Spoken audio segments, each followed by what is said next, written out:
So this is a vlogging in 360. Yay! Woohoo! So this is Sarah from our sister site Immersive Shooter. Yeah. All about shooters in immersively. Immersively. 360 VR. I feel like the elements are working against us today. Yeah. The wind, the rain. Your glove. Ah, look at that! I'm using the Insta 360 camera, but you're looking at just a normal video, not in 360. What is this about? Well, this is the 360 video clip straight from any 360 camera. What you can do with the latest version of Premiere Pro or Final Cut Pro is using them in a normal project. And you've got the ability to zoom pan to the exact angle you want. Just like the free capture feature in Insta 360 app or over capture as GoPro puts it. So now we are in the Alexandra Palace, which is over there. It's the tallest part of London. Right? That's why they got that antenna for radio transmission or even TV, something like that, or even internet, I don't know, 4G. We are shooting with the Insta 360 and this is the first time I find that 360 is actually useful to me. Yeah. To me, because now you can see like from my channel, I'm doing it with the free capture. Yeah. Which GoPro put it as over capture, which is the same thing. As I've mentioned too many times, I used it to film the loot riding during my New Zealand trip. Go! Whoa, that's a big slope!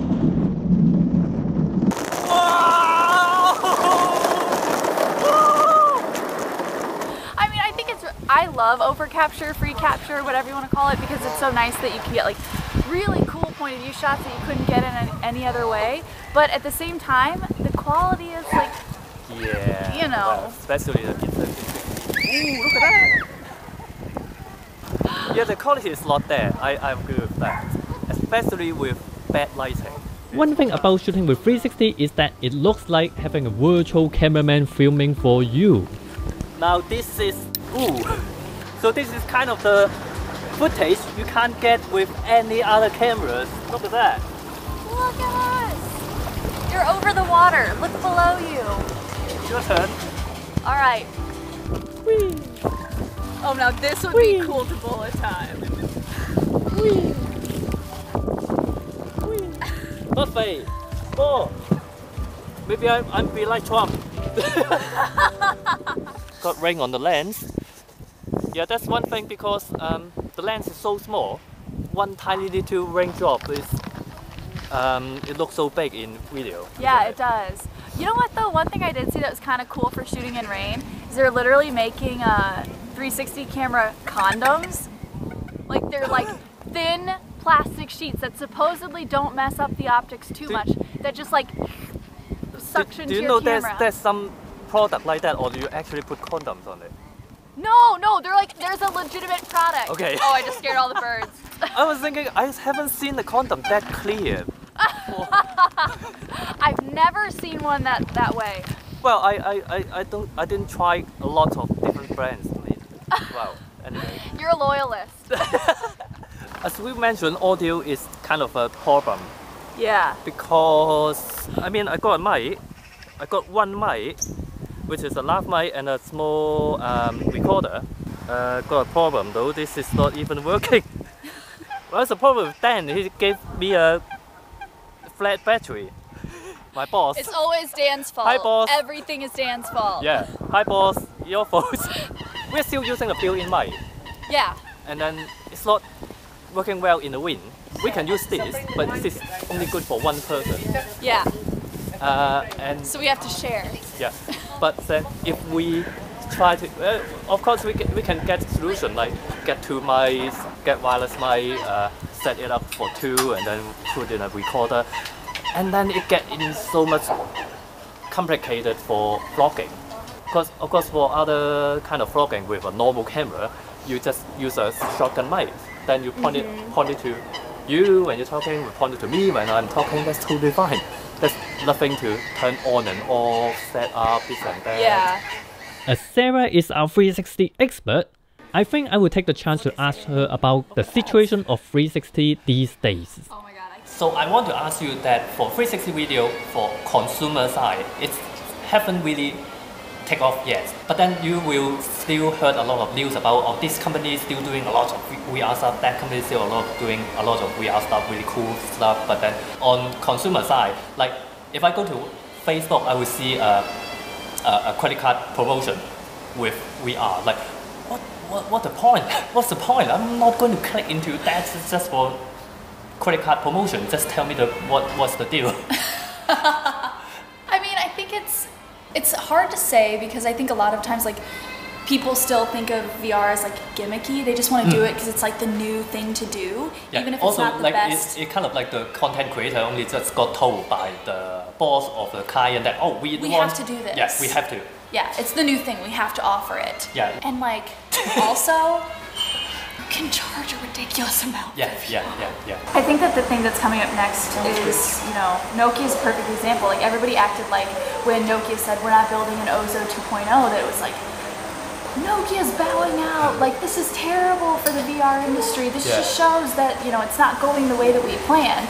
I saw this at IBC where you can have like your 4K live stream video. So if you're showing doctors how to do like a very specialized surgery, you can live broadcast 4K 360 video, and all of these doctors can put on a headset, and then they have software that you can put in like fixed frame live streams and medical records. There are so many awesome enterprise solutions that are happening now. It's just that it's really pricey, and 360 doesn't have the wow factor of true VR. So I think like when it comes to entertainment, it's really gonna make a difference when you can have like 6 degrees of freedom, you can like tilt your head, and you can like interact with your environment, because then it's not 360 video.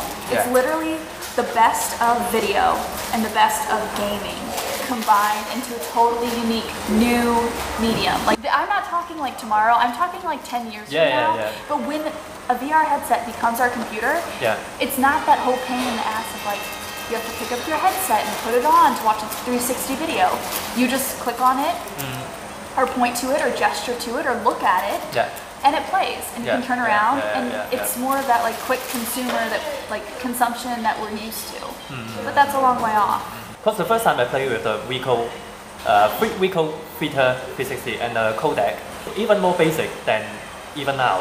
So at that time you have to use the software, this and that. But I kind of feel that it got a potential.